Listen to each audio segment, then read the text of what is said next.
Okay, so this leg of the story is over 30 issues in itself. To save my poor innocent internet from trying to upload a 3 to 4 hour long video, we'll be tackling this one in sections. Now, a personal apology to Hossman. Bub, you have been so patient with me on this series. I appreciate you. But this one is going to get wild, so settle in, buckle up for safety, and enjoy this roller coaster of a read. Now, we're going to kick things right off with Civil War issues 3 and 4. The next two books are going to cover what you film buffs might know as the airport scene, that ultimate showdown between Iron Man and Cap's renegade rebels. Without much more hype, let's crack the heckin' spine! Peter Parker has identified himself as Spider-Man in the public support of registration. He has joined Tony Stark on his mission to rebuild the world in a modern age. Tony has also recruited Reed Richards in that endeavor, who is trying to convince King T'Challa to do the same. But the Black Panther rejects the offer. He is not impressed with the way that they are handling registration, and as a foreign leader, he feels that he shouldn't get directly involved in another nation's legislation. And then he asks about Johnny Storm, and Reed tells him that he honestly hasn't seen Johnny or stopped by the hospital in a few days. T'Challa is disappointed. To the Wakandan people, family is sacred.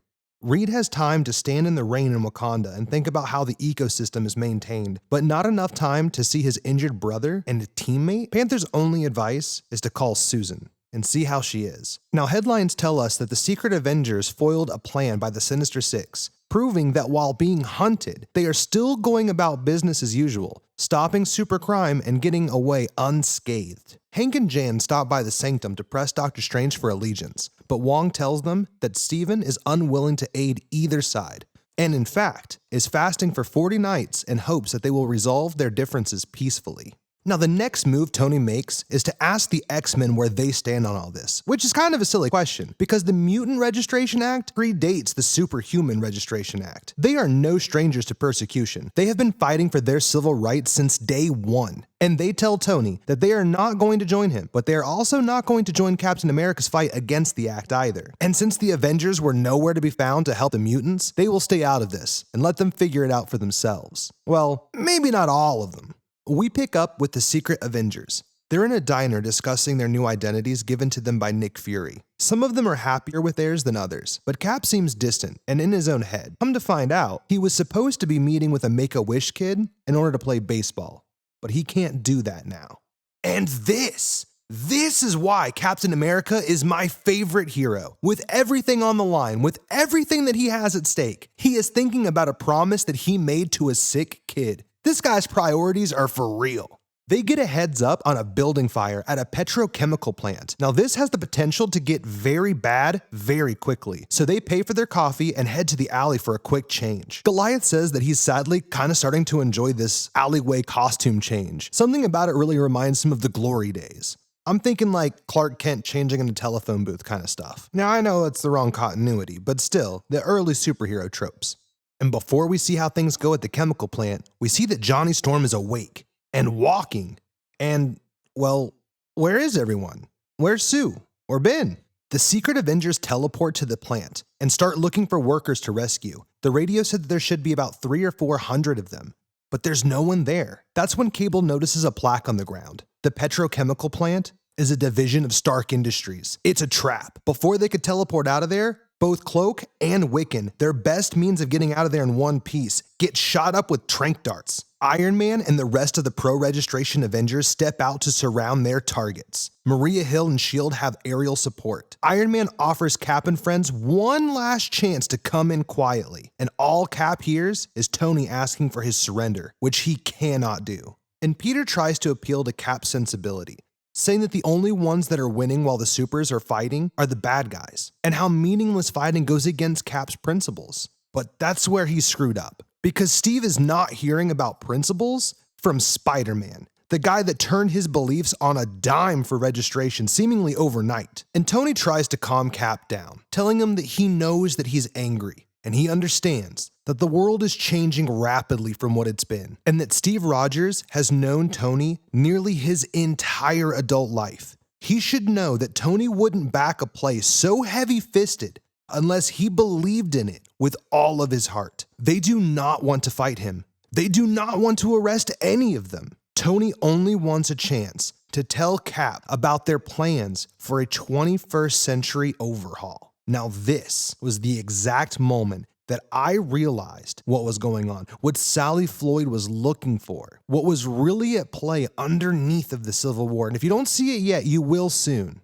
Cap looks at Tony, looks at the choppers in the sky, back to Tony, and then shakes his hand and tells him, "You got 5 minutes." Iron Man and Spider-Man relax, thinking that this is half in the bag, because once they get a chance to explain, Cap will surely come around. But no, Cap puts an electronic scrambler onto Tony's suit, causing it to go haywire. Bill Foster takes this as his cue to grow and starts clearing a path for them to escape. Cap takes a few swings at Tony while he's off his guard and tells him, "You never should have taken out 2 of my boys." And just like that, the battle's on. Hank risks his health to enlarge into the size to take on Goliath. Everyone finds someone to pair off against, and all hell breaks loose. And Maria Hill tells air support to hold back, to keep a perimeter. This isn't their fight yet. Spider-Man takes full advantage of his new suit's capabilities and uses the Waldos to frisbee Cap's shield around and then pops out of sight using stealth mode. Tony's 5-minute timeout is over and his suit is rebooted. He rushes over to Cap to express his displeasure. Iron Man starts to beat Captain America to a pulp. He tells him that his armor has recorded every single punch that Steve has ever thrown, and it knows his next move before he does. And this last punch has so much weight behind it that it rips off sections of Cap's mask. If he won't take it off willingly, Iron Man will take it off forcefully. Hercules has had enough. He thinks Tony is playing too rough and is going to kill Cap. So he tosses a few heroes that he was fighting and then makes a break for Captain America. S.H.I.E.L.D. updates us that an additional 500 Cape Killers are surrounding the area, but Hill tells them to stand down, that Codename Lightning has first pass. Codename Lightning. What the hell is that? When suddenly Herc is hit with a massive bolt of lightning. And when Storm on her honeymoon and Panther saying they weren't going to get in the middle of things, it only really leaves one viable option, but he's dead. He's been dead since the events of Ragnarok. Oh my god! Thor Odinson has entered the battle. Ladies and gentlemen, things are about to get wild. I'm not even wasting time. Let's immediately crack the spine into Civil War issue 4 and keep this rolling. Thor is back and not pulling punches. He launches Mjolnir into Falcon, Dagger, Daredevil, and Cable, dropping the group to their knees. Dagger can tell that something is wrong. Something is not right with Thor, as he slams down another strike, sending even more flying back. Tony is standing over a battered Steve Rogers, who is still not giving up. I mean, this guy could do this all day. So Tony tells everyone on his side to use the audio blocks in their comms, while he sends out a powerful, high-pitched sonic signal that cripples anyone in range. Cap's rebels are writhing on the ground in unbearable pain, and Sue can't even bear to look at them. But Reed tries to convince her that this is better than broken bones and dead bodies. But Captain America is still getting up. He is still resisting. Just as Tony is about to blast him one last time to knock him out, Herc throws a gas tanker at them, causing an explosion and knocking out Iron Man's sonic signal. In the movie, this was played off as an accident by Ant-Man, who thought that it was a water tank, but it is very deliberate and very dangerous here. Daredevil wastes no time. The moment that he can think straight, he starts swinging. Hercules calls out to Falcon, asking him to get Cap and get him out of there. Falcon rushes Cap to Cable in hopes that they can interface with Cloak and get them out of there. A group of S.H.I.E.L.D. agents open fire on Goliath, and he throws a truck at them and tries to head off Thor. And he yells out a one-liner, telling Thor that this is going to be the shortest comeback in history. But Thor is not playing around here. He charges up Mjolnir and then fires a bolt of lightning straight through Bill Foster. Falcon comes flying over Goliath as his body comes crashing down into a building. Dagger is in shock. Thor Odinson just killed Goliath. Falcon tells her and the others to group up with Cable or they're all going down. The mighty Thor starts to charge up his hammer one more time, ready to end this resistance once and for all. He unleashes a massive blast, but it is deflected by Susan Storm. She has had enough. She tells them to run and allows them to teleport away. A defeated and battered Falcon thanks her before they leave. And after that, Reed says a command code, and Thor shuts down? Hank immediately starts asking questions, unable to understand how this was possible. He asks, wasn't Thor supposed to be just like the old one? Didn't he have some kind of directives in place? But Reed is more concerned with Sue. He tries to talk to her, but she tells him not to speak a word. And Peter tells Tony that he thought Tony knew what he was doing. He thought they were trying to stop people from getting hurt. And then, looming over the wreckage, the Watcher. In Avengers Tower, we see Doc Samson, Simon Williams. Simon Williams is a character named Wonder Man, who we'll talk about more real soon. Radioactive Man and The Thing, all being patched up, while Mr. Fantastic over here gets to work on what seems to be a robot Thor. Hank is very upset. Bill Foster was one of his oldest friends. He's one of the few people that Hank has shared the Pym particle with. And in fact, Foster perfected it, removing the side effects and advancing the research. And now he's gone. And by the hands of something that Hank helped build. They tried to clone a god. It's crazy. But then again, we're talking about Tony Stark, the guy that kept a single strand of Thor's hair since the first Avengers meeting. That's not super normal. And Peter has to ask if they still think that they picked the right side. And you can tell that he's really starting to question things. And we then pick up at the Secret Avengers headquarters. The team looks rough. Cap's leg is being held together by a machine. I see both Misty Knight and Susan Storm have left Tony's side and have joined the resistance. In spite of that, Nighthawk and a few others want to make a plea for amnesty. After seeing Bill Foster murdered by an Asgardian god, they feel it is time to surrender. Perhaps to them, this fight is not quite worth their lives. And even Cable, who's feeling the pain of Mjolnir, thinks that this is a losing battle. And with Thor on their side, but Cap makes it clear that he does not believe for 1 second that that was the real Thor Odinson. That is some monster Reed cooked up in a lab, which in his mind only illustrates how far Reed and Tony are willing to go. But Nighthawk just can't do it anymore. He's supposed to be a good guy, not fighting cops and superheroes, not breaking the law. And one of the characters choosing to leave with Nighthawk is a hero by the name of Stature.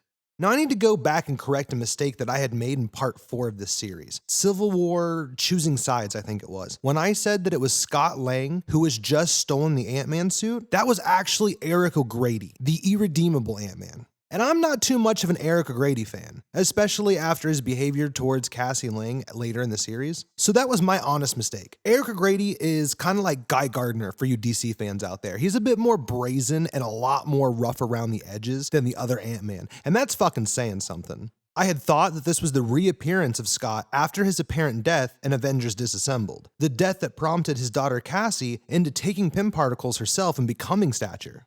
And Cassie has stood with her team, with her friend Kate Bishop and the rest of the Young Avengers, against registration. There's even a 4-part tie-in, Civil War, Young Avengers, and the Runaways, that runs through this battle and even a little bit after. So we'll tackle that soon. But I wanted to point out her departure here, and the real reason why I think she leaves. Everyone focuses on the latter part of what she says. I want to fight villains and not cops and other superheroes. But the real reason is in the first part. I don't want to end up in this super jail like Wiccan. Remember, Cass's father spent years of her early life in jail. It's the reason for her parents' divorce, and in her eyes, it ruined parts of her life. A supermax prison for superheroes where you have no rights, no visitation to the ones that you love? No, Cassie Lang would not be able to do that. And it is very much so within her character to leave at this juncture. And out of the 3 that we see leaving, I'd fault her the least. Nighthawk is simply just given up, and Cable, well, we'll get to him in just a moment. But notice that they are being watched by someone in dark clothes, very ominous. And after the dust had settled and the bandages applied, there was the matter of Bill Foster. 38. It takes 38 burial plots to lay Goliath to rest. Tony Stark covered the cost. It's good that the family never had to worry about that. But as Happy points out, it sure is a shame that they couldn't have shrunk him down first. Now don't be disillusioned. They have the ability to shrink him down to his regular size. Hell, they could shrink him down smaller if they wanted to. And perhaps for a hero whose identity revolved around altering their size and saving lives, maybe their last act of heroism could in fact have been to be shrunk down in order to save burial space for others. But that's not how Tony Stark thinks. No, he thinks big. He thinks money. So as long as he's footing the bill, the bigger the body, the bigger the message, the bigger the headlines. 38. Now, while leaving the gravesite, Tony and Happy are approached by the mother that spit in Tony's face at the funeral for the Stanford victims. Last we saw Miss Sharp, she was leading a protest outside of the White House, demanding that they do something about the super problem. And that's why she's there. She tells Tony that she sees him, she sees his efforts, and that in her eyes, he's on the right track. Not to let the death of Bill Foster give him cold feet. Sadly, in the mind of Miss Sharp, Goliath was a criminal who chose to break the law and was killed by police like a bank robber or a generic criminal. She doesn't care about the nuance or perspective. Her perspective is her dead child, and that's more than enough to keep her focused. She gives Tony her son's favorite toy to help keep his focus, an Iron Man figure. And one final thing about the funeral of Bill Foster. Peter Parker is there to grieve, to mourn a friend. He is not there to talk politics or rub elbows. The other heroes are starting to take notice of his distance. I take this as an example of him beginning to question what side he's on. And he's not the only one. As we saw from her final stand at the battle, Susan Storm can no longer stand beside her husband's actions. This is something that she's been questioning the entire time Johnny was in the hospital. A rift has been growing between her and Reed over the fallout to the act. She's never disagreed with regulation of some sort, doing things better. But mass super prisons, hunting down friends, and now out and out murdering to suppress peace. She won't be a part of it.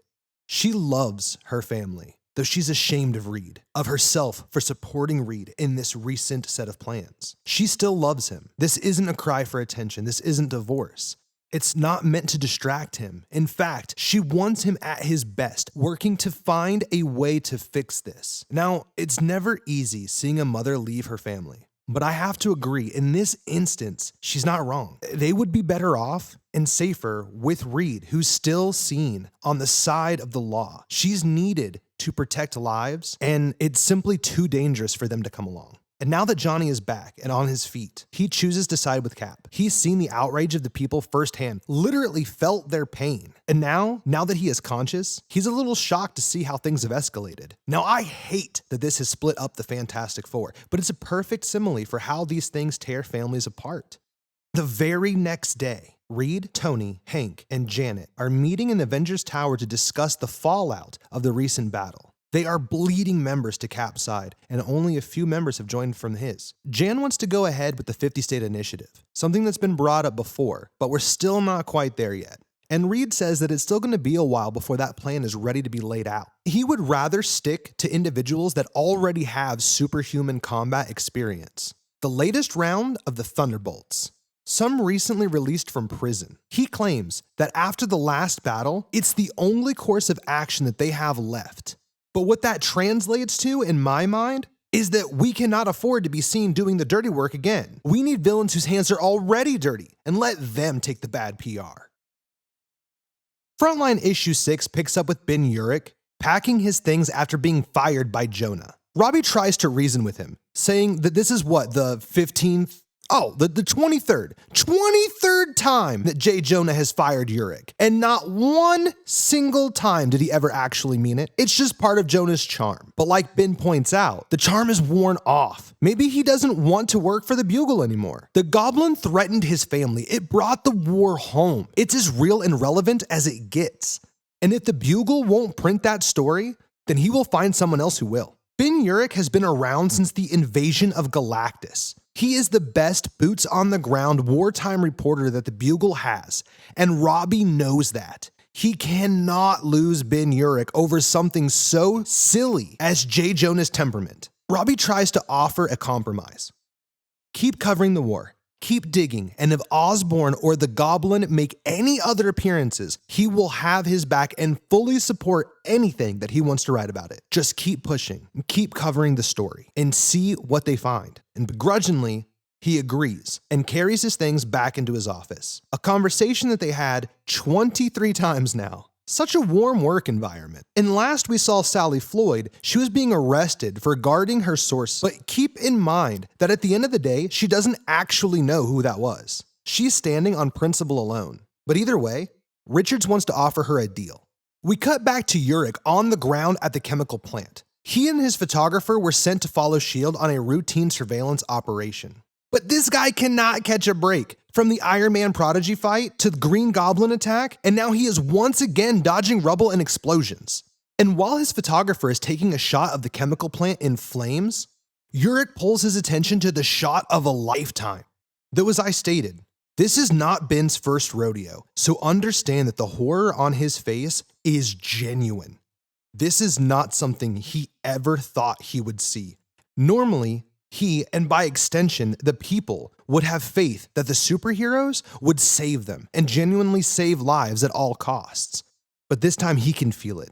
More will die before this is over. And after the battle, Ben is able to get a few words from Iron Man. Though Tony says that he's prepared to answer Ben's toughest questions, of course, he doesn't answer a single one. Ben essentially asks him basic questions that you'd expect, like what just happened and why? But Tony brushes him off, saying that he can't go into details, that he's taking responsibility for Goliath's death, and that Thor will be exonerated by the end of this. Ben can tell that he's not going to get anything straight out of Tony, so he decides to throw the curveball. Ask the question that he's been dying to ask. Remember that Tony was the one that personally vouched that Norman Osborn was still in jail when JJ checked the sources on Ben's report about the Green Goblin. Tony saying that Osborn was in prison is what led to Ben's most recent firing. Not only is Ben on to the Avengers' use of the Thunderbolts, but he's taken notice of the behavior modification that they've done on Osborn. He lays it all out in a well-worded question that causes Tony to just walk away from the interview.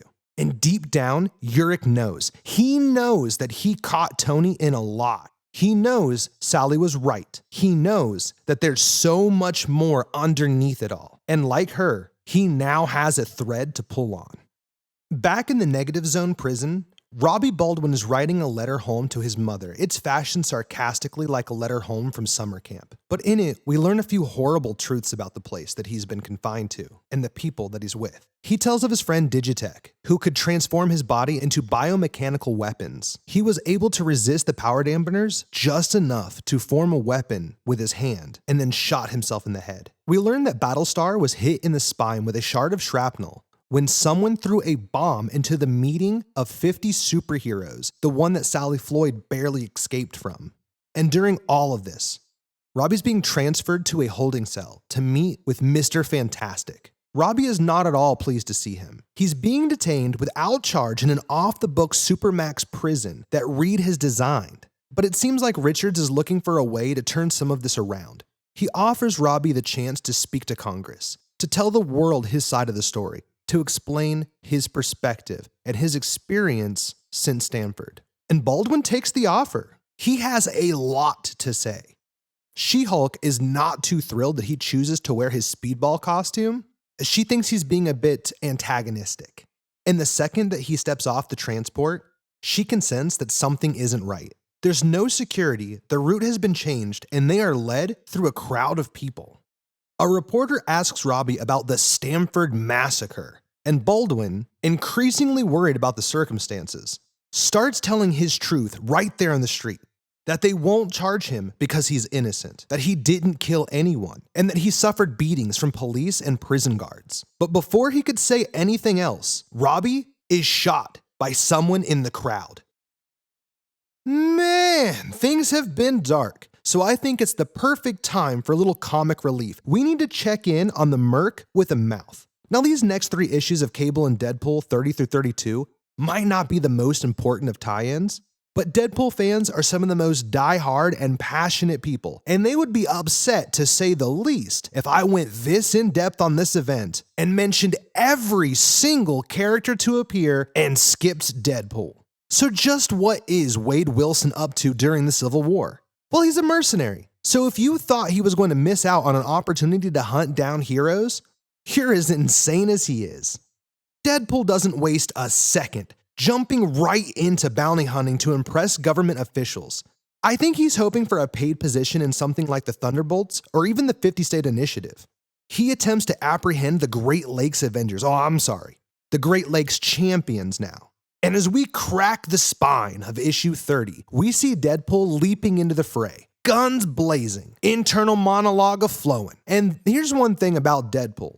Dude talks so much, That his narration captions, those little yellow squares of text, which are supposed to be an internal thought or narration for the reader, he's just saying all that out loud. Mr. Immortal and Big Bertha, they're like, yeah, man, we can hear you. And more importantly, why are you here? Wade tells them that he is there to bring them in and force them to register. Before they could explain that they have already registered, Deadpool cuts the head off Mr. Immortal, gets lodged in Big Bertha, and then pulls a pin on his own grenade, causing major damage to the base, but mainly to himself. Like I said, this guy's not right. Then out of nowhere, Squirrel Girl shows up. Now, I'm not entirely sure what Squirrel Girl's abilities are, but I know it's pretty much a meme at this point that she doesn't lose a fight. No matter who she goes up against, she always kicks their ass off panel. I mean, you don't really get to see it, but it cuts away, and then in the next panel, they're just in a heap. I remember she ran up against Thanos one time, and the exact same thing happened. But once they've subdued Deadpool and get a chance to explain that they have already registered and that they're good with the law, they are approached by an agent who offers Deadpool exactly what he wanted.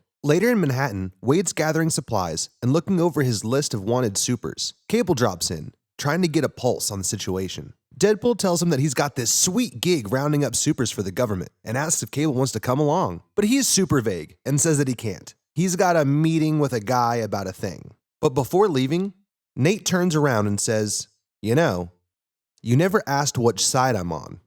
And Wade tells him he just assumed that he's above all this. But the very next scene shows us Cable meeting with Captain America. Keep in mind, this is pre-Civil War issue 3, pre-battle. And he tells Cap what he knows about what the government has planned. Their new secret identities are easily compromisable, and Cable pleads with Cap to leave the country. See, Cable comes from the future, and, well, a possible future. It's complicated. But due to that, he sees things a bit differently than others. Whereas most might think in terms of months or years, he is concerned with decades and centuries. He is concerned with how laws will be interpreted and used in the future, how this will spread from the US into being a global issue. This line of thinking isn't bizarre to me, seeing as how lawyers today are interpreting laws ratified 200 and some years ago. Look at the time between the end of the American Civil War and the end of the first wave civil rights movement. What, like 100 years? So to think a century or two ahead while creating laws for citizens that have yet to be born might not be a bad idea. Remember Silverclaw back in Fantastic Four 538? How she was trying to flee the US and head back to her native country because of the act? We'll take that into a larger account, as currently within the Marvel Universe, the world sees superheroes as an American thing. Not to say that there aren't heroes from other countries for sure, but more often than not, they interact with the core Avengers, with American superhero groups, largely because the stories are written here. Now, with those individuals returning to their homes and new people with abilities being born in those places that don't leave because of the act, or in the extreme likelihood of superhero refugees, then those countries will likely follow suit and adopt their own versions of the Superhuman Registration Act. So that kind of illustrates Cable's point of view here and his long-term thinking. But again, Steve Rogers is so focused on the battle in front of him that he is not seeing the bigger picture here. In fact, he's beginning to get cynical, taking Cable's offer to leave the country and instead making a joke that he's not Captain World. But Nate says no, by that stage in the game, you'll have earned a promotion, and suggests the name General Overview. Now, this is not something that comes to pass. Steve does not leave the country, but I do kind of like that name change, General Overview. I don't know. Reminds me of the Secret Empire storyline, which is something that I've promised myself that I would cover on this channel one day, but we've got a long way to go before then. Deadpool had taken notice of Cable's vague evasiveness earlier, and he followed him to his meeting with a guy about a thing, saying that it was clear as day which side he was on, and now he's helped Wade uncover the identities of several secret Avengers, including Daredevil, who he targets first. Tracking him down to a warehouse in Long Island, the two battle it out in a rather evenly matched slugfest. Though after a George Carlin reference, Deadpool puts it together that he's not actually fighting the real Daredevil. Remember, that's Danny Rand. But before he could call out Danny, Wade is jumped by the rest of the secret Avengers. Deadpool's whooping continues into issue 31, where he holds his own against the entire team. Eventually, Cable appears and deflects Wade's tranq darts right back at him, putting the merc out for a hot minute. But because of Deadpool's healing factor, it won't keep him out for long, so they had just enough time to tape him to a chair. They used rolls and rolls and rolls of duct tape to keep him bound effectively, and effectively subdued during the events of Civil War issue 3 and 4. While the rest of the heroes are battling at the chemical plant, making their stand on their respective beliefs, Wade just really has to pee. After the battle, Cable returns for Deadpool. He tells him that this is no longer a game or a joking matter. He tells Poole about Goliath's death by the hands of Thor, and then teleports them both into the Oval Office of the White House. Deadpool still has to use the bathroom, and a Secret Serviceman escorts him to one, while the grown-ups talk. And Cable tells the president flat out that he supports the concept of registration, a government wanting to know the names and identities of citizens that have powers comparable to large-scale military weapons. That makes sense to him. What he doesn't support is the 50-state initiative. Now, I think it is high time that we discussed the FSI. What the 50-state initiative does is it places a team of trained, licensed supers and non-powered operatives like SHIELD agents in every state in the US. Basically an Avengers compound in every state. In addition to training facilities, these compounds would each in themselves have portals to the Project 42 Negative Zone prison. Now, I don't know about you, but to me, that is way too many portals to the Negative Zone for my comfort. Too many points of failure. And Cable sees this as a slippery slope to a police state. He warns the president that the crushing of human spirit, no matter the reason or cause, will result in uprising against the ruling class. If he does not heed Cable's warning, a real civil war will break out. Not amongst the supers, but one that will divide the entire nation, one that will spread well past our borders. Now, if Cable thought Steve Rogers was being short-sighted, then how did he expect to get through to an elected politician who's only thinking as far as the next election? The president calls his men in on Cable, who activates his gravimetric shield and repels the bullets off of himself, the ricochets hitting the walls and missing the soldiers and the president. And Nate uses his weird BioLink Infonet tech telepathy stuff to download the entire Library of Congress into the minds of the soldiers to keep them occupied for a few hours. Now, Deadpool wanders back in having missed all of the action, and the president's like, hey, you're deputized, right? You took a vow to uphold the act, right? Then I want you to arrest Nathan Summers, dead or alive. Now that's a big deal. Deadpool's been complaining about the no-kill rule for a few books now, but will he really kill Cable? Now, hopping into issue 32, we see Wade leap at the chance to take down his first unregistered combatant. Problem is, Cable gets the upper hand on him and the rest of the guards. He and the president are actually able to finish their meeting relatively civilly. Though they do disagree, they each part with a great deal of perspective to think about. Something to note is that each time Cable uses his teleporting ability, his gravimetric sheath goes down for a short time, which is why Poole absolutely pummels Cable for a few pages, until it's restored and he bounces Deadpool's trinks back at him for the second time. At some point after Wade's awakened, he makes some damning remarks, which Cable is able to record and broadcast, showing the abuse of power that can come from the involvement of individuals like Deadpool, antiheroes, and villains, reformed or otherwise. And once this gets out, Wade knows that he's done for. He will lose his badge, essentially everything that he has worked so hard for to become legit and to for once be on the right side of the law. All of that was ruined by Cable. He was played from the beginning, and he knows that he only has seconds before Cable's shield returns. And if he wants to kill him, if Deadpool really wants to do his job and apprehend Cable, dead or alive, he has seconds to pull the trigger. But he doesn't. The shield comes back on, and in Cable's eyes, they now know which side they're both on. And that covers the three main Cable and Deadpool Civil War tie-ins, but this won't be the last time that we see them. The fallout to this issue we might cover in Casualties of War, but for now, bub, I think it's time that we gotta go check in on Wolverine and his hunt for Nitro. With everything going on in the Civil War, The death of Bill Foster, Supermax prisons, secret deals with villains. It's easy to lose sight of what really matters, what started all of this. But Wolverine hasn't forgotten. He's not forgotten about Nitro, about the 612 victims of Stamford, or about the New Warriors, about Night Thrasher, Microbe, and most importantly, Namorita. Remember, I said to keep in mind that Namorita was an Atlantean royal, right? The events in Stamford didn't only spark a superhuman civil war, but it ignited flames in a long-standing Cold War with Atlantis, which we see heating up through Wolverine issues 43 through 45, and a backup feature from Frontline that I've saved back until now. So picking back up with Wolverine, he had caught Nitro's scent in Stamford and followed that trail all the way to Stockton, California. And after beating information out of the guys that gave Nitro a lift, he got Nitro's current location. While sitting on that info and planning his next move, Logan spots Iron Man and decides to drop in on him and see how Tony's evening's going.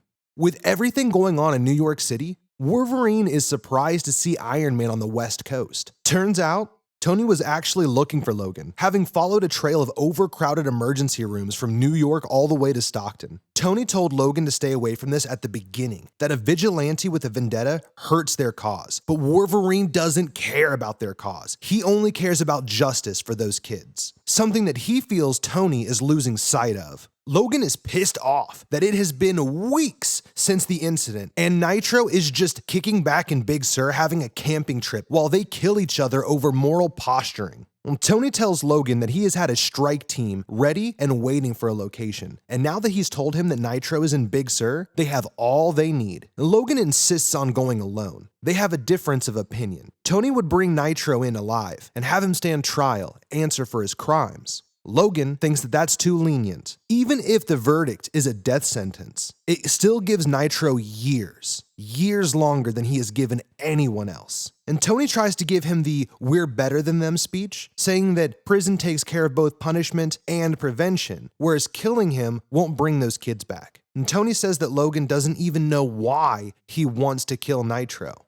It's just some animalistic rage. But against both of their better judgments, Wolverine tags along with the strike team. He listens to their plan of attack, and he is not impressed. He decides to join them because he knows none of them stand a chance of bringing Nitro in dead or alive. And their not-so-stealthy entrance alerts Nitro instantly, and he takes off into the woods. When they pursue him, however, Wolverine's fears are realized. Nitro uses his powers to explode and completely incinerates the strike team, along with Wolverine. Logan has a regeneration factor, sure, but this is insane. Seeing him blasted down to nothing but an adamantium skeleton? Nitro survives completely unharmed. His clothes are intact. Even his cell phone works. Now this is where things get interesting. There are several loose ends that get tied together here. Nitro makes a call, and he says that he's going to need a new safe house. This implies that someone has been aiding Nitro, aiding a mass murderer. Now the person cuts him loose. Nitro has become too much of a risk. Burning that bridge was a big mistake because now Nitro owes this person no allegiance. So when Wolverine regenerates enough to start beating the crap out of Nitro, he immediately offers to give their name to Wolverine to save his skin. He wants to make a deal. Spare him, and he will give Logan what he's really looking for: the person responsible. And at the end of the day, that is what Logan is looking for: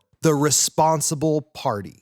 Though Nitro was the bomb that caused the deaths of over 600 innocent lives, there is still something bigger behind it. Someone pulling the strings. As it's been stated a few times now, historically, Nitro has never had or demonstrated the kind of power that he used in Stamford. He tells Logan that this is because of MGH, mutant growth hormone. It's a formula that's been around for a while now in the Marvel community, once used to help kickstart dormant mutation in individuals who possess an X gene, but whose mutation hasn't yet presented itself. Later, it was modified and used to grant regular humans powers for a short time. And now this version acts almost as a steroid or a power booster to supers. And Wolverine tells him that he's not interested in his dealer, but Nitro just laughs. He wasn't buying MGH. It was given to him and several others. The events, like Stamford, are planned and profited from. Reluctantly, Tony agrees to spare Nitro. probably planning to turn him over to Tony in exchange for the name of this mystery man. As they battle in the woods of Big Sur, they are being watched. Remember back in Wolverine issue 42, that very mysterious couple by the pool? It seems that that phone call that they received had something to do with this. Now there is that one story, that one backup feature that I've omitted so far, called Sleeper Cell. It began with a fish store owner named Joe, a seemingly normal man, but after hearing a news report on strange whale sounds in the ocean, Joe falls into a trance and heads into the bathroom, where he injects himself with a serum that transforms him into his natural state, an Atlantean. We find the same to be true about Paul and his wife and their friend Janice. They are all Atlanteans who have been living in secret as humans. Though Paul and his group seem to have been undercover and aware that they were undercover, Joe the fish store owner was not. He was a sleeper agent planted by Namor years ago.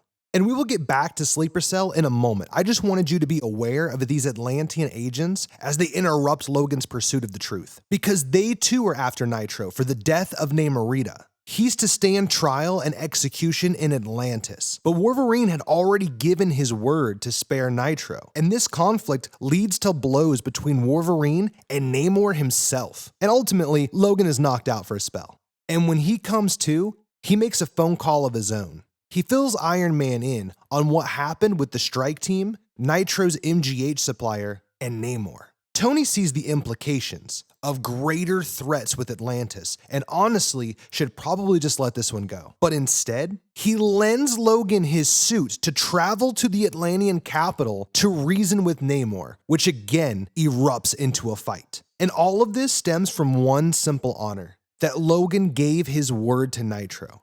And he says that Nitro's not really worth it. It's his word that's worth it. His honor that is worth this. But as Wolverine goes to retrieve Nitro, they find that in an attempt to escape, he has killed Paul. But when Nitro swings on Wolverine this time, Logan takes off his freaking arm. He's had enough. He is over it. He is over the second chances, over the endless string of victims. He realizes that this really isn't his fight. He wanted to see Nitro brought to justice, and there he sits at the feet of the Atlantean king.